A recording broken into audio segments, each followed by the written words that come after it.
શ્રી કૃષ્ણ ભક્તિની વૈશ્વિક લહેર વચ્ચે કૃષ્ણ અવતારમ પાર્ટ 1 હૃદયમની ટીમ રાજકોટ પહોંચી હતી. અભિનેતા સિદ્ધાર્થ ગુપ્તા, સંસ્કૃતિ જયાના સહિતના સ્ટારકાસ્ટે રાજકોટમાં મુલાકાત કરી હતી. ડાયરેક્ટર હાર્દિક ગજ્જર અને પ્રોડ્યુસર સજ્જન રાજ કૃપ સહિતના લોકો જે છે તે હાજર રહ્યા હતા. રામ મોરીના પુસ્તક સત્યભામા પર આધારિત છે ભવ્ય ફિલ્મ અને આ ફિલ્મમાં શ્રી કૃષ્ણની દિવ્ય લીલાઓ અને જે રચનાઓ કરવામાં આવી છે તેને લઈ આ ફિલ્મ બનાવવામાં આવ્યું છે. સનાતન સંસ્કૃતિનું ભવ્ય દર્શન જે છે તે આ ફિલ્મની અંદર કરાવવામાં આવે છે. તો ભારત સહિતના વિશ્વના અનેક દેશમાં ફિલ્મને જબરજસ્ત પ્રતિસાદ મળી રહ્યો છે. કૃષ્ણ અવતારમ હવે માત્ર ફિલ્મ નહીં પરંતુ આધ્યાત્મિક આંદોલન બની રહી ગયું છે. અમારી માટે આ મોર દેન અ પ્રોજેક્ટ એક ભાવના છે. ઓનેસ્ટલી અમે બધાએ બહુ દિલથી આ ફિલ્મ પર કામ કર્યું છે અને બહુ દિલથી બનાવેલો, રાઈટ ઇન્ટેન્શનથી બનાવેલો એક ફિલ્મ છે. ફિલ્મ કરતાં બી એક એક્સપિરિયન્સ છે. તમને કૃષ્ણ ભગવાનથી બહુ ક્લોઝ ફીલ થશે.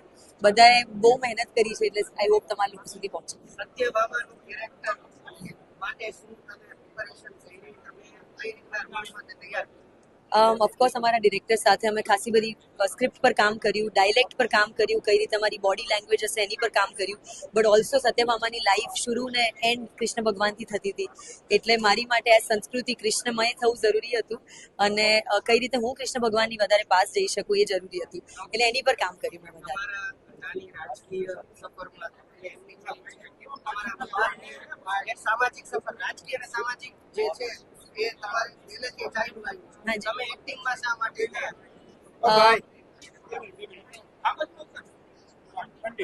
તમે એક્ટિંગ કરિયરમાં કેવી રીતના એમાં જવાનું ઇન્ટરેસ્ટ? કેમ કે એક રાજકીય બેકગ્રાઉન્ડ આપ્યું છે તમારું, સામાજિક બેકગ્રાઉન્ડ. ડેફિનેટલી તમે સાચું કીધું. સામાજિક બેકગ્રાઉન્ડ છે. મારા ઘરમાં મારા નાની તો ડેફિનેટલી રાજનીતિમાં છે પણ ઓલ્સો મારા ફાધર, મારા ગ્રેન્ડફાધર એમને સેવાના ફિલ્ડમાં વર્ષોથી છે. મારી મધરે બહુ સોશિયલ વર્કનું કામ કર્યું છે. પણ મારી માટે એટલે જ મારું બચપન આવી કહાનીઓ વચ્ચે નીકળ્યું છે, એમની સાથે લોકોની વચ્ચે નીકળ્યું છે એટલે લોકોની કહાની, એમની જર્નીઝ મને બહુ ઇન્ફ્લુઅન્સ ને ઇન્સ્પાયર કરતી હતી. તો જ્યારે હું લંડન ભણવા ગઈ એકલા ત્યારે મને એવું થયું કે મારે સ્ટોરી ટેલિંગના માધ્યમથી કશું કરવું છે.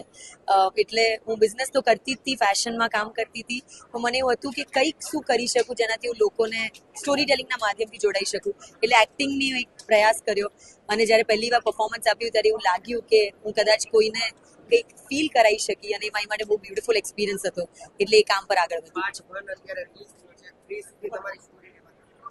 એ મને નથી ખબર, એ ડિરેક્ટર્સ અને પ્રોડ્યુસર્સ કહી શકશે પણ તમે આજે ફિલ્મ જોશો એટલે તમને થોડો આઈડિયા તો આવી જશે. પણ જે બી આ ફિલ્મની જર્ની બહુ બ્યુટીફુલ હતી. હવે આગળ શું છે અમને નથી ખબર પણ હોपफुली બધું સારું થશે. थैंक यू सो मच जी. ये मूवी जब से मुझे मिली है मुझे बहुत बहुत प्रसन्नता है. मैं बहुत खुश हूँ. ये मूवी बहुत अच्छी चल रही है. खासकर कि गुजरात के लोगों ने जैसे इस फिल्म को अपनी फिल्म समझ के उठाया है. मैं आशा करता हूँ कि सारे के सारे लोग अपने परिवारजनों के साथ, पड़ोसियों के साथ, बच्चों के साथ ये फिल्म जरूर जाके देखें क्योंकि ये फिल्म हमारा इतिहास दर्शाती है, हमारी माइथोलॉजी नहीं. और आज की यूथ को इस फिल्म के बारे में जानना बहुत बहुत आवश्यक है. सिद्धार्थ, आपने कभी गीता पढ़ी है? क्या आपने कृष्ण को नजदीक से समझने की कोशिश की? देखिए, जब इतना बड़ा कैरेक्टर आपके हाथ में आता है करने के लिए, ये कैरेक्टर नहीं, ये आप बहुत बड़ी रिस्पॉन्सिबिलिटी ले रहे हो. तो इसकी तैयारी में सबसे पहला आपका कदम ही होता है कि आप पढ़ें.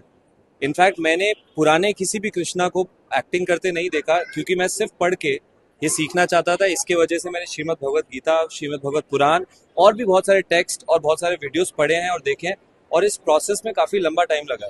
राजकोट में आए हो, कैसा लगा? किस तरह से आप यहाँ?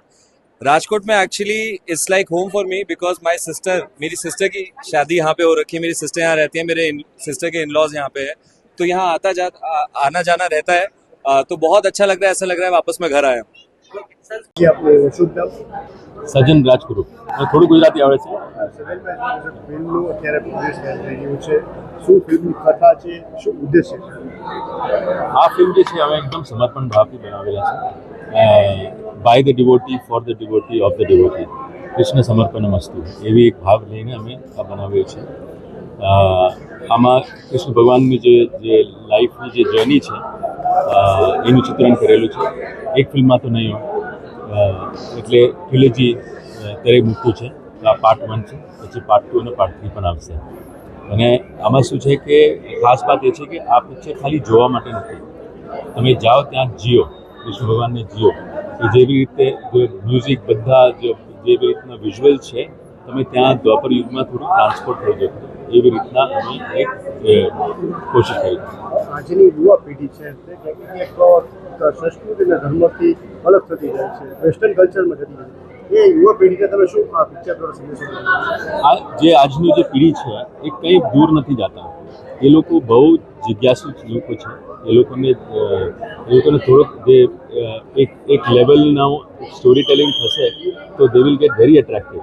અને એ મારું એકદમ દૃઢ નિશ્ચય છે કે they are not they will love to come and watch this entire. હવે આપણે હેરી પોટર જેવું ફ્રેન્ચાઇઝી ચાલે એવી રીતના કૃષ્ણ અવતારમ જેવું ફ્રેન્ચાઇઝી પણ ચાલશે. આજે તમે જુઓ તો ભજન ક્લબ કેટલું બધું ચાલી રહ્યું છે. તો I really feel that gen Z જે છે they are very strongly in the cultural root of this country. સાંસ્કૃતિક રીતે they can be brought in. એ આપણે ફીડ કરીએ બરાબર તો બધા દે ઓલ લવ ઇટ. તો એટલે મને તો એક એમાં કોઈ શંકા જ નથી કે એ બધા જ જોડીને આ ફિલ્મને એકદમ જેટલું પ્રોત્સાહન જોઈએ આપશે.